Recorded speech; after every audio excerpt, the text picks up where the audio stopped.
begins another half hour of laughs in tonight's escapade with our guest, Charles Lawton, and our star, Alan Young. Our story tonight starts with Alan and his girlfriend Betty seated in the movie. And now, here's Alan Young.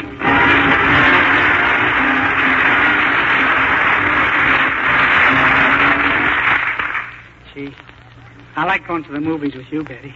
Oh, I'm so sorry the picture's all over, Alan.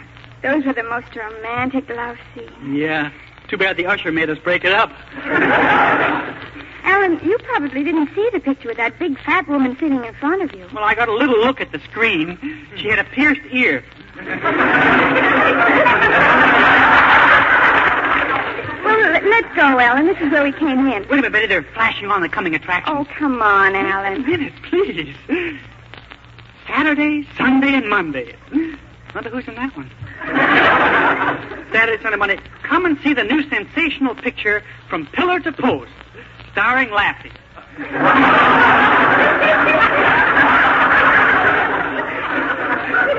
And Tuesday, Wednesday, and Thursday, the Dolly Sisters with Betty Grable and selected shorts. Oh, just a minute, Alan. I want to put on some more makeup. Okay, Betty. I cried so much in that scene where they evicted the old people from the house. Yeah, what a touching ending. Betty, those pictures aren't true to life. Nobody gets evicted these days. Well, I'm more than 6 months behind on my rent, and nobody's even bothered me. Well, I'm ready, Alan. Let's go. Oh, it stopped raining. Yeah. Here's the car, Betty. Step right in. I'll open the door for you. Now, let's see if I can put the door back on the hinges. Yeah, Alan, why don't you get rid of this car? It's got so many different parts you can't even tell what make it is. I beg your pardon? Well, this car happens to be custom made. It's half Chrysler and half Jeep. It's sort of a creep.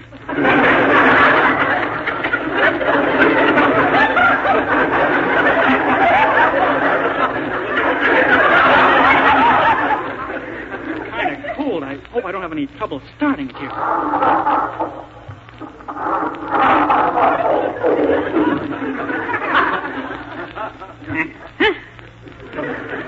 Oh, Betty. All right, Alan. Where's the crank? Betty, cranking the car is a man's job. All I want you to do is to get out and push. Well, try to start it once more, Alan. Okay. It's caught on! I mean, it's caught on. Well, we're off. Alan, you know that picture we saw tonight makes you realize how bad the housing shortage is. That's not so serious. There are always apartments for rent. Betty, I could find a vacancy if I used my head.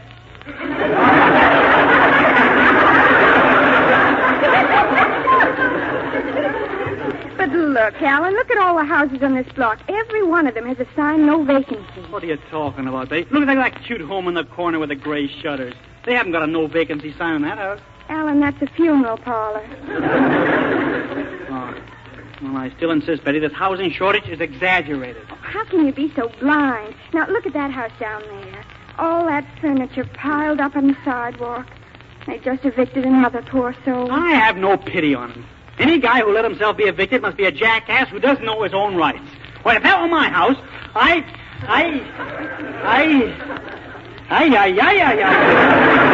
Alan, what's the matter? It is my house. Get out of this car. They probably dispossessed you because you haven't paid your back rent. Yes, Betty. They threw me out on my arrears. Look how they piled my furniture on the lawn. They might at least have put my bed under the street lamp. The fellow likes to read in bed. Alan, doesn't Hubert Updike own this property? Yeah, that rich Hubert owns half the town. Oh, but Hubert wouldn't do a thing like this. Well, here he comes driving up now. Ask him. Oh, Betty, I'm here.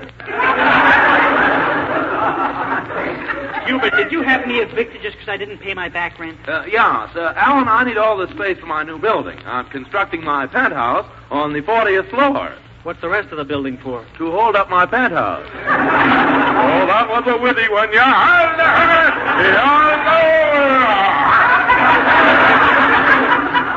Dot, is letting me build it because I've been so successful in my money-lending business. Yeah? Yes, I only started it 2 days ago, and I've already loaned out $4 million. Well, who'd you lend it to? Oh, I didn't bother to get their names. But you can't evict me. You haven't got a legal right to do it.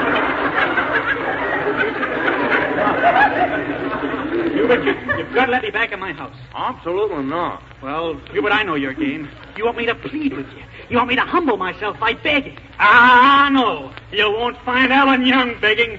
Come on, Betty, let's go. Help me off my knees. Hubert, stop and think what you're doing. Tonight, when you're home in your warm, comfortable mansion, Alan will be out here in the cold night without a roof over his head. Then what will you say? Let it snow, let it snow, let it snow.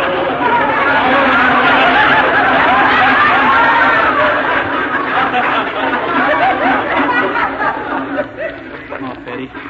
I think she's got me scared. I don't care.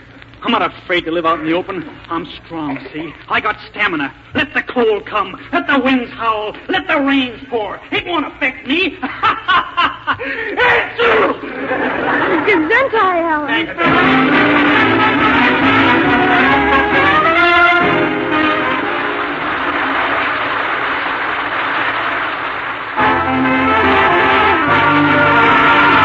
Now let's listen to the Four Chicks and Chuck sing I'm Always Chasing Rainbow.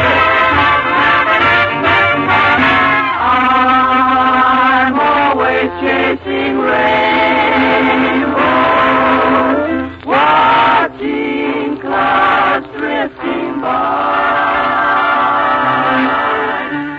My dreams are just like all my dreams, ending in the sky. Some fellas look and find the sunshine, I always look and find the rain. Some fellas make a winning sometime, I never even make a game. Believe me, I'm always chasing rainbow, waiting to find a little bluebird in vain.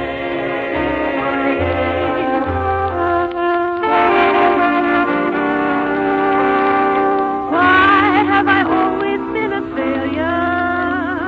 What can the reason be? I wonder if the world's to blame, or if it could be me. Some fellas look and find the sunshine, always find it dark in the park. No guy, my, I must be losing my spark. I'm always chasing rainbows, chasing rainbows, watching the clouds drifting by. Gonna find a little bluebird in the sky.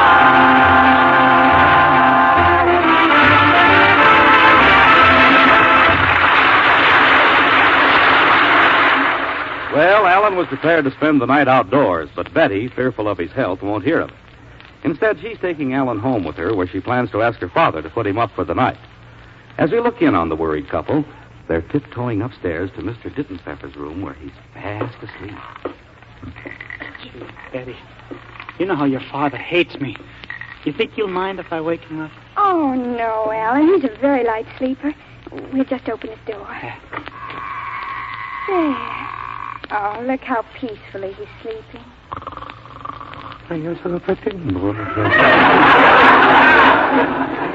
Mr. Dittenpepper, you, Mr. Dittenpepper, speak to me. Yes, I can be a post.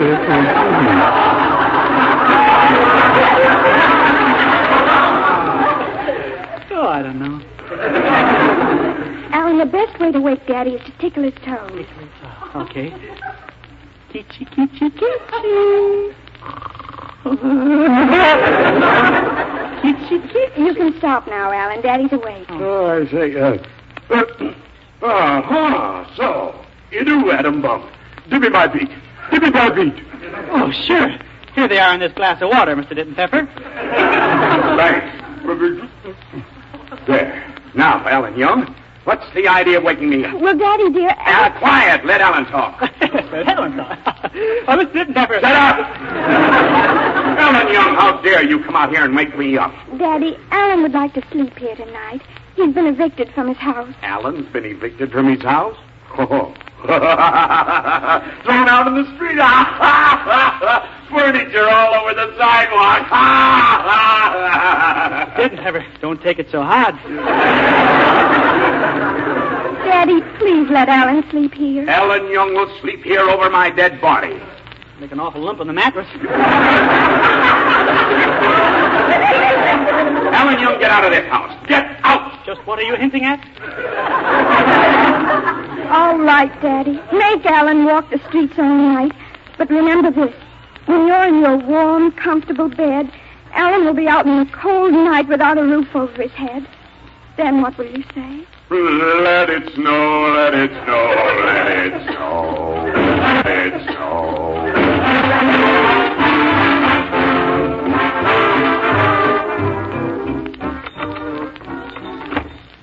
Ought to be a phone booth in this drugstore. I'll call a few hotels. I'll get a room. Oh, there's a phone right over here. Oh, look at that sign over the booth. During the present housing shortage, please limit your calls to 5 days. I'll just go right in and start calling hotels. Pardon me, I didn't know there was anybody in there. I'll wait. It won't take me long, sir. I'm just phoning for a hotel room. Hello, room clerk. This is Charles Lawton calling.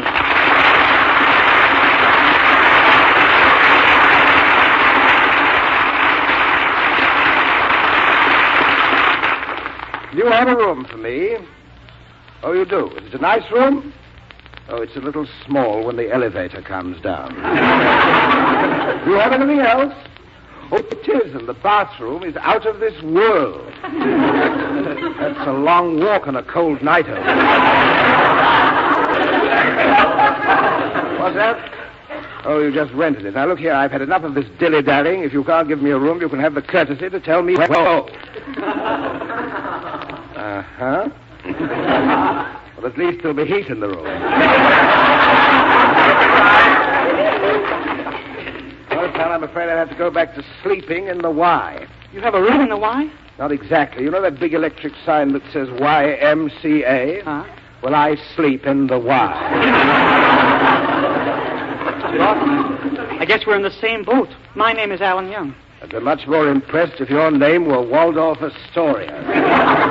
Son, you live around here. Don't you know any place where a man can spend the night? Well, you can come home with me. I've got a completely furnished three-room... A three-room house? Well, it's not exactly a three-room house. Three-room apartment? Well, it's not exactly an apartment. Tell me, son, what is it? Well, it's a completely furnished three-room sidewalk. I was evicted. Son, are you asking me to sleep out in the open like a common bum? Yes. Well, let's go.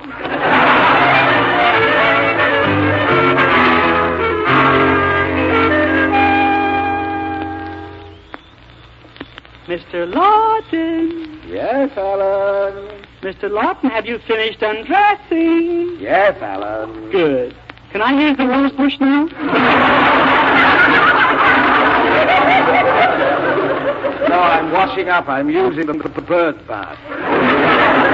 Will it take long? Yes, there are 2 robins ahead of me. I guess I'll skip it. But I'm ready for bed. It's pretty cold in this place. Well, it shouldn't be. I just lit the smudge pots. Well, Mr. Lawton, I guess I'll get into bed. Okay, now I'll get into bed. Now I'll get back into bed.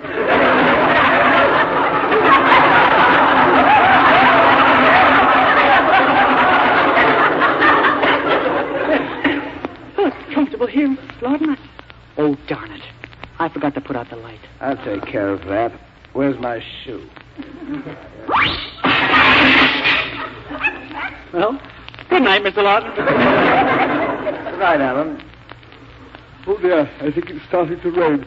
I just felt a few drops in my face. Oh, it can't be raining. The sky's clear. Look up, you can see the Big Dipper. Well, the darn thing must be leaking. I still tell you... Listen, was that thunder? It wasn't something I ate.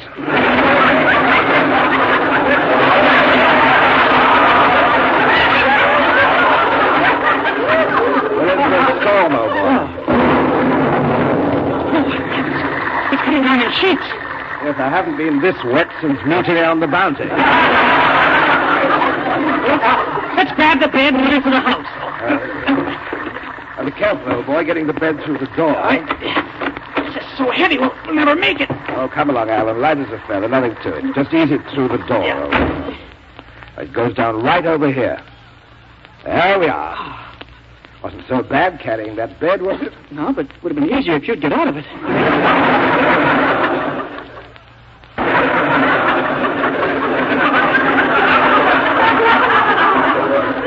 I think we'll be comfortable here. Yeah, we won't be able to stay here long. You know, Hubert Updike will find out we're here and throw me out again. That's Hubert on the phone already. Don't answer it. Yeah. Can't stand it. I gotta answer it. Don't answer that phone. Then I'll have to cut the wire, that's all. I'll get my knife. There. That takes care of it. It's still ringing. It's driving me crazy. I'm gonna fix that phone so it'll never ring again.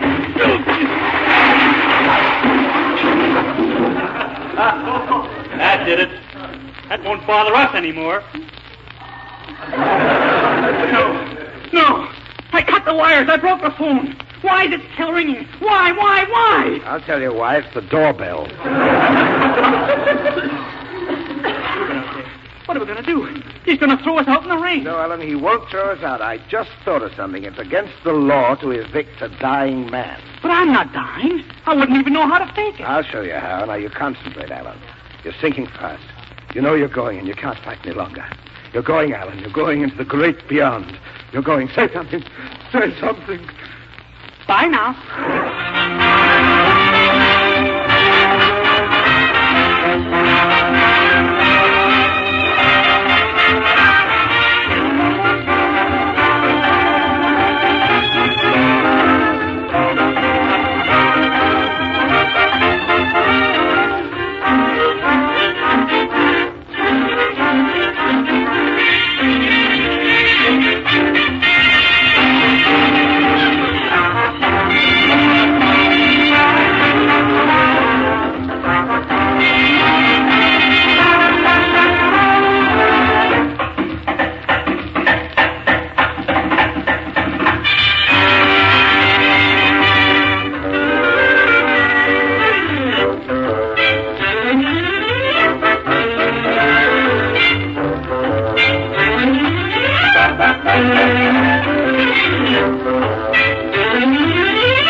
Chicks and Chuck sing Personality. When Madame Pompadour was on the ballroom floor, said all the gentlemen obviously, the Madame had the cutest personality. And think of all the books about DuBarry's looks. What was it, man of the toast of Paris? She had a well-developed personality. And what did Romeo see in Juliet? Or Piero in Syrax? Or Jupiter in Juno? You know. And when Salome danced and had the poison trance, no doubt it must have been easy to see. So easy to see that she knew how to use her personality.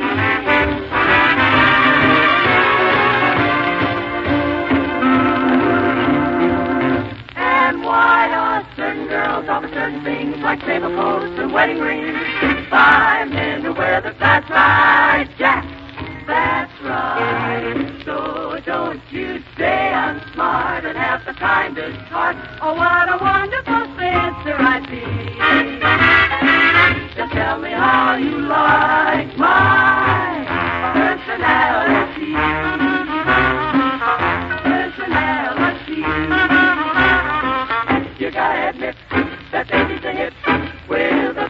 listen, now let's see.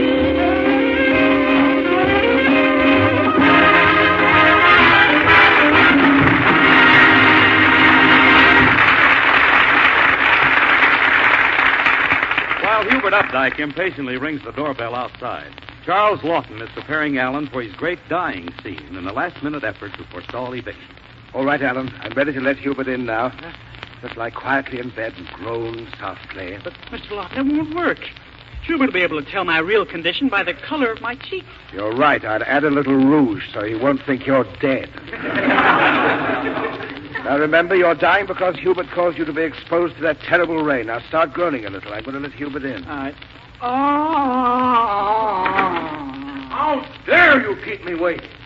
Oh, I'm so hungry I could give you a smart.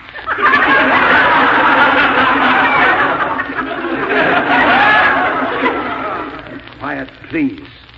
Don't act like a ruffian. A ruffian, am I? Well, now you really irked me. Now I'm going to use profanity.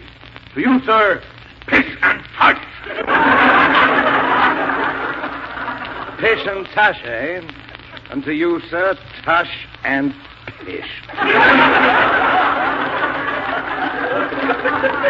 I warn you not to arouse me. I'm a brute. I was the star halfback of Harvard. So what? I was the star hunchback of Notre Dame.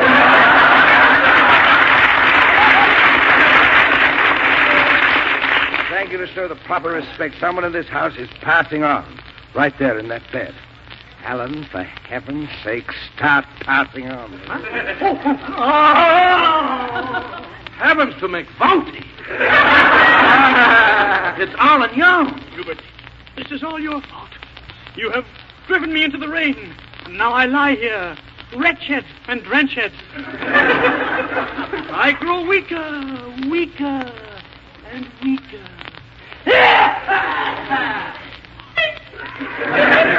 Hubert, I'm going now, but I shall come back and haunt you. Haunt you, wherever you are. Well, if I'm not home, you'll find me at the Stork Club. Excuse me, I want to take his temperature. Here, Alan. Let me slip this thermometer in your mouth. There. What does it say? Drink Southern Comfort. You're using the cocktail mixer. No use taking my temperature.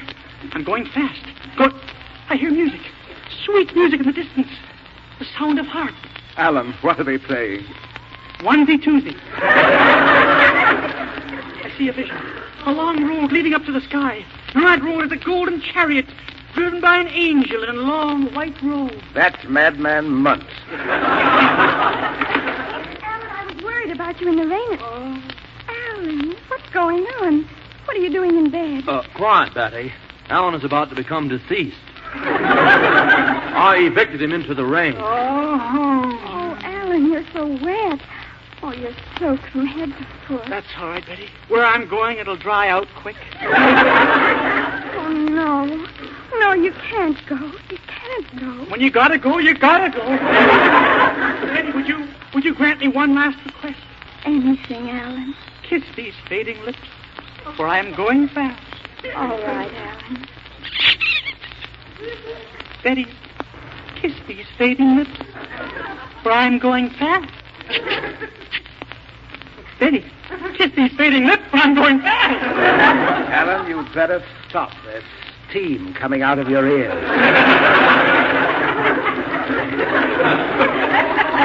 I gotta get up enough steam to go. Hubert Updike, look what you've done. You're responsible for this. Oh. Your cruelty and greed has torn this young man from the arms of the gal he loved. Oh. And here he lies on his bed of pain. A young man forgotten, forlorn, and Forsaken. Forsaken. Listen, I'll make it up to you, Alan. I'll have him buried in our family plot in the First National Bank. I don't think Alan can last much longer. I'll go upstairs and lay out his full-dress suit. Don't weather, I'll just wear the sports jacket. Don't want to go formal. Before I leave, Hubert, I want you to grant me one last request. Say it, Alan. Say it. Anything you wish. Well, that's that notice. That paper you were bringing into the house. I could depart happy if I knew that was torn up. But, Alan, this notice... Please, Wilbur, please. Make me happy, boy. There, that document. Oh, very well, Alan. There you are, Alan. It's torn into thousands of pieces. We did it, Alan. We put one over on it. We can stay here. Yippee! Alan, you've jumped out of bed. You're all right. Of course. We put it over on him, didn't we, Charlie? We made him tear up the eviction notice. This is very funny. Why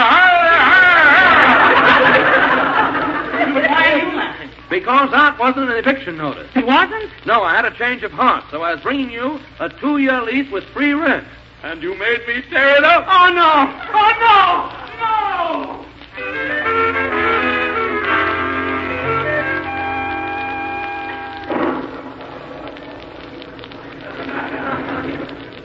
Listen to that thunder out there. Yes, you know, Alan, it was very clever of you to find a room like this for both of us. Yeah, it was a little difficult, but I choose it. Uh-oh.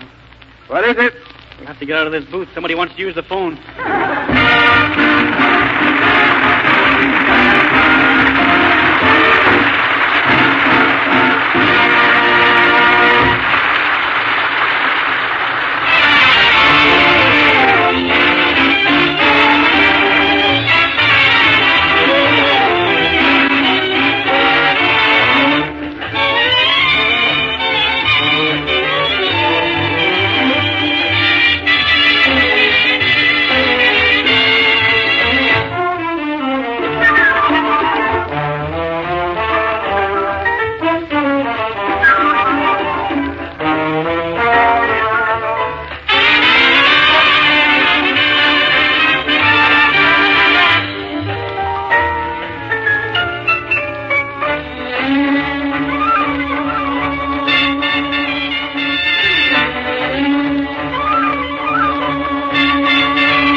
Thanks, Mike. Friends, I'm sure you'll join me in saying how much we enjoyed Charles Lawton tonight. Thanks, Mr. Lawton. It's a pleasure to be here, Alan. I saw you in that new film of yours because of him.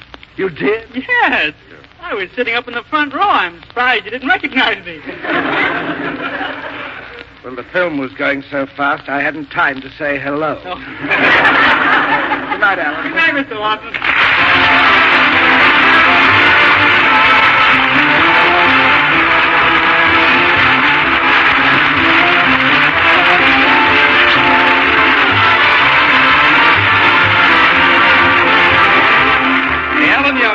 Written by David R. Swartz and Norman Paul and comes to you from Hollywood. The part of Hubert Updike is played by Jim Backen and Betty by Gene Gillespie. The music is by Four Chicks and Chuck and George Wilde in New York.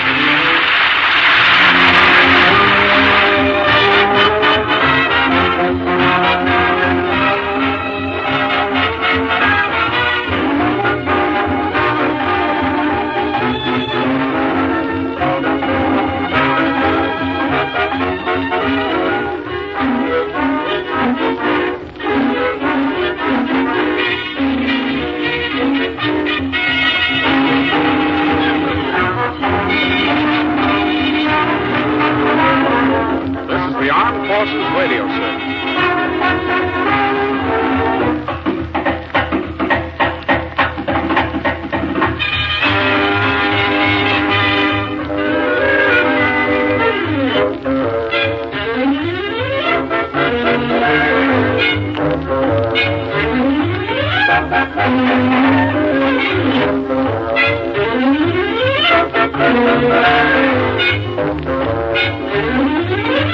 Thank you.